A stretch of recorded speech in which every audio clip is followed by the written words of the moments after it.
This maniac is still considered the worst serial killer in America. On Thursday, July 27, 2006, a sensation occurred in the history of criminal America. Overseas justice. Recognized documentary testimony given under oath by someone who served time for the abuse and murder of a girl who was 13.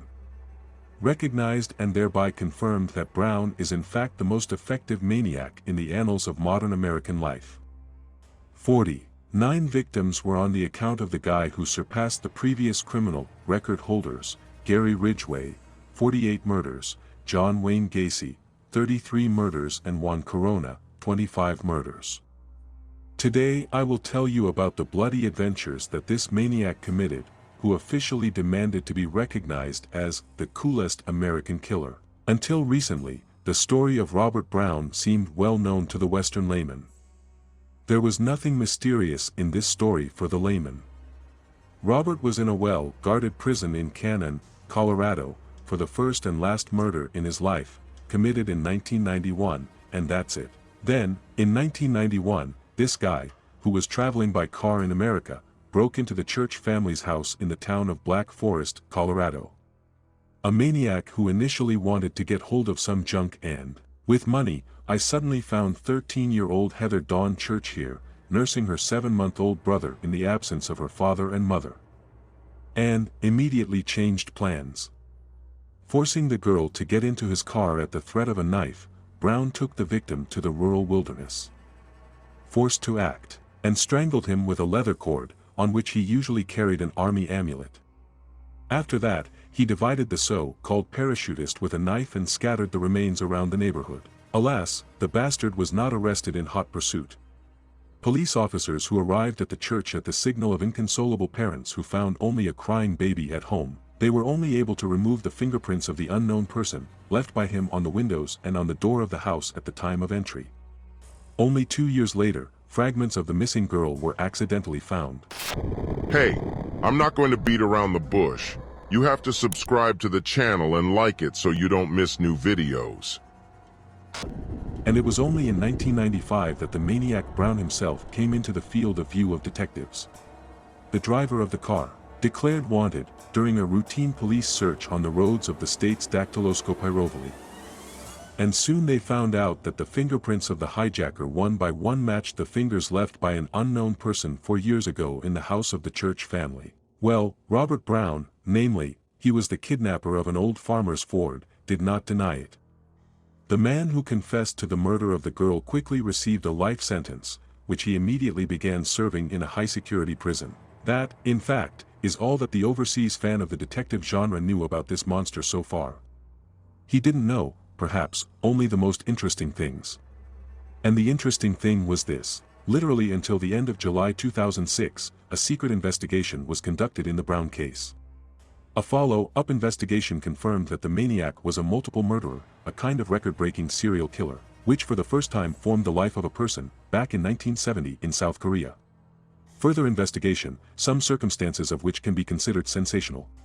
However, about everything in order. Back in early 2000, Robert Brown, suddenly and for no apparent reason, sent a letter to the state prosecutors, which he himself called mysterious poetic prose.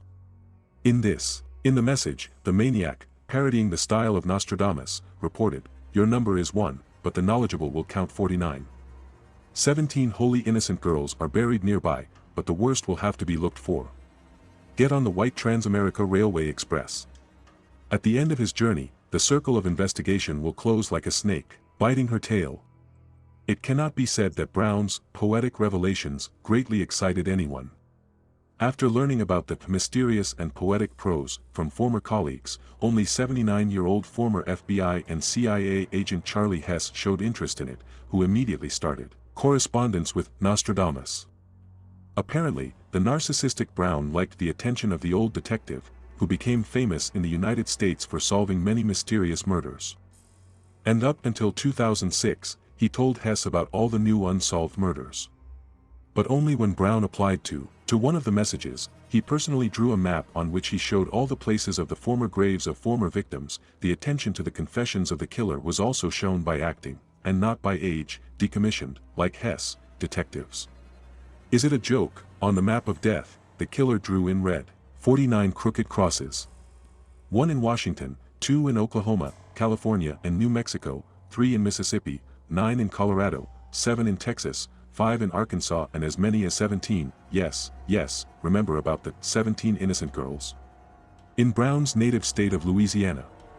And another cross, carefully drawn with a felt-tip pen, the maniac took out the outer contour of the map and marked it as Korea. Now they began to interrogate Charles officially. But here the killer has already set conditions. He agrees to talk on the record only if he passes a sentence on himself.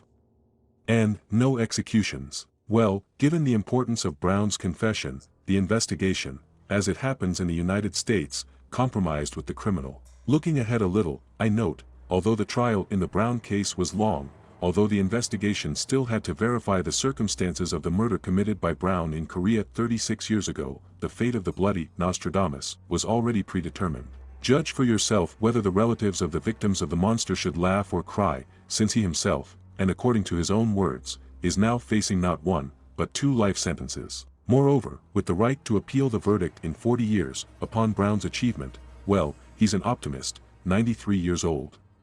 All the testimony given by the maniac, with the exception of the Korean episode, officially recognized as documentarily authentic. Today, Robert Brown should legitimately be considered the most effective killer in the history of modern America.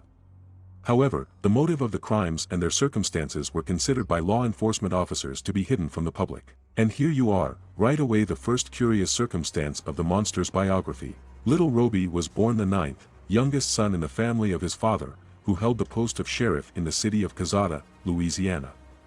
One of Roby's brothers served in the special forces of the police. And here's what's most interesting here. Already in 1980, Roby's father will have to investigate the unsolved murder and dismemberment of a 16-year-old native of Cazada. To investigate, never realizing that the authorship in this case belongs to his own son. As for the biography of Robert specifically, it is also remarkable in its own way. Being expelled from the graduating class of high school in 1970 for addiction to illegal substances, the future maniac enlisted as an orderly in the 17th U.S. Army stationed in South Korea. It was there, without sharing an underage Asian girl with a friend in a pub, that Roby committed his first murder.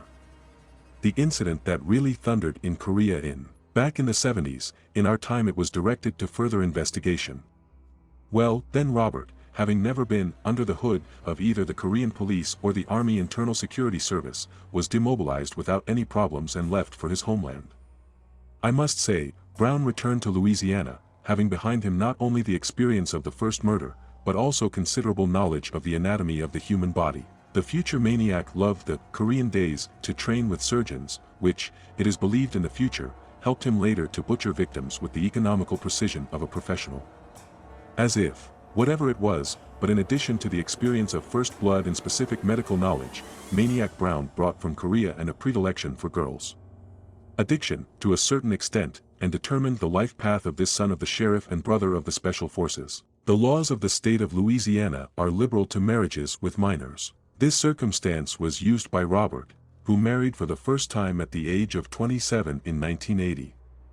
A 13-year-old girl and subsequently, over the course of a couple of years, changed 6 legitimate wives of the same young age. That's just the spouses, according to Brown's confessions, he came across, some kind of flawed. No, to be faithful to an adult spouse, so everyone started as one soon after marriage, walking around the men. Well, after the 6th marriage, our maniac, according to him, lost any respect for the female sex. And, apparently, in order to recoup his dignity humiliated by the girls, he began to advertise in newspapers, trying to find a submissive life partner, ready to be the owner's thing. But, alas, even here Robert Charles was waiting for a bummer. No, there were novices and slaves, of course. But only none of them were impressed by any of Brown's fantasies. Every time he certainly asked another mistress to let him blind her with scissors, and then, already being blind, to surrender to him. Yes, it seems, indeed, Robert, after Korea and the epic with his wives, went through the roof a lot. And, in the end, having never got over his blind wife, ready to satisfy any perverted whims, he decided to take by force what they did not want to give him, voluntarily. As a result, by 1984, Robert Brown had become what is called the nomadic killers. The maniac was not satisfied with 17 murders of girls committed in his native Louisiana. By the way, all the victims were very similar to his previous wives, not only in age, but also in short stature, low weight and breast development. The maniac began to travel around the states by car, stopping to kill in the first town he liked and looking for a job there.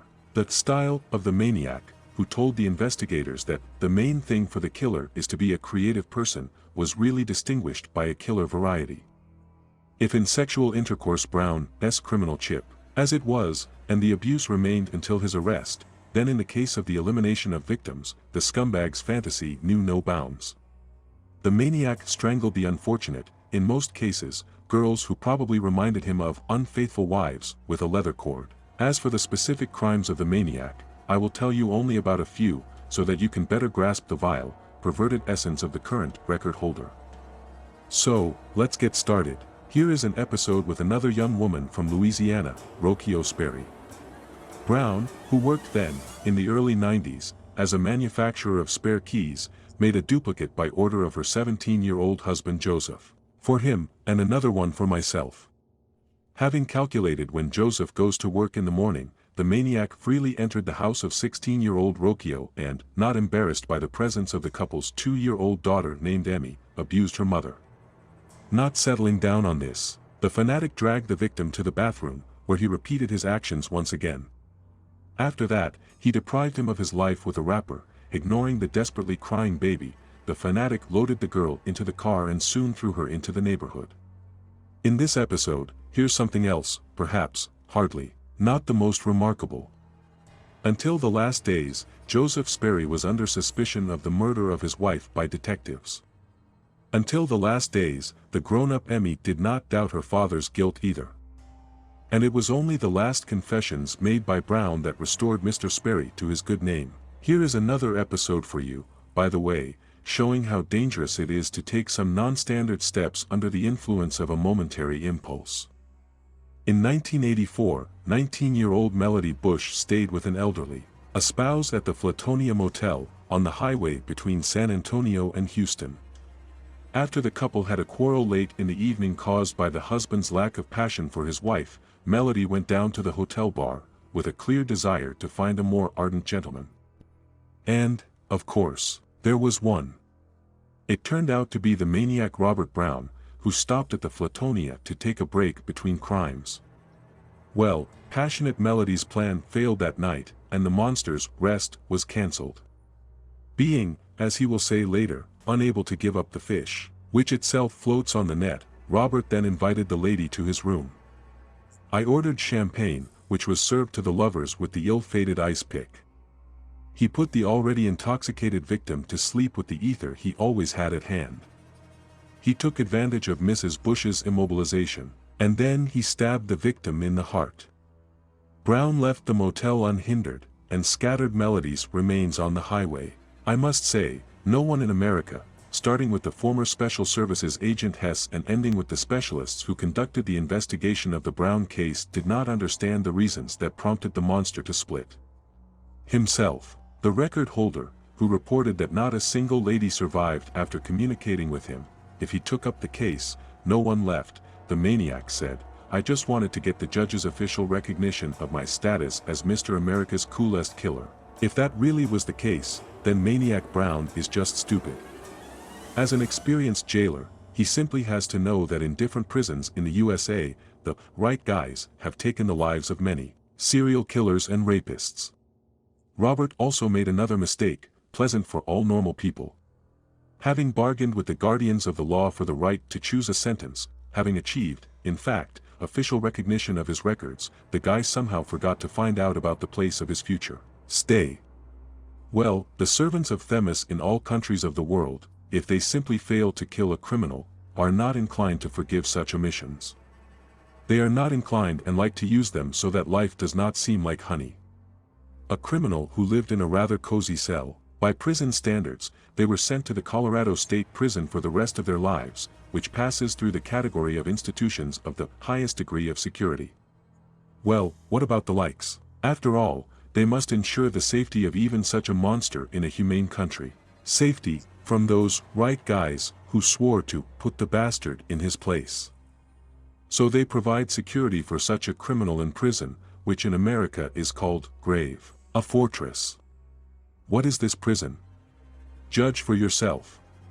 Until the age of 93, until the moment when the maniac will be able to challenge his chosen sentence, Brown will live in a single cell measuring 2 by 3 meters. To live for 23 hours a day, an hour there is allocated for washing in the shower, accompanied by 2 policemen. Every day for at least 6 hours he will be communicating with an unplugged TV that broadcasts coded lessons on so-called anger management into the camera.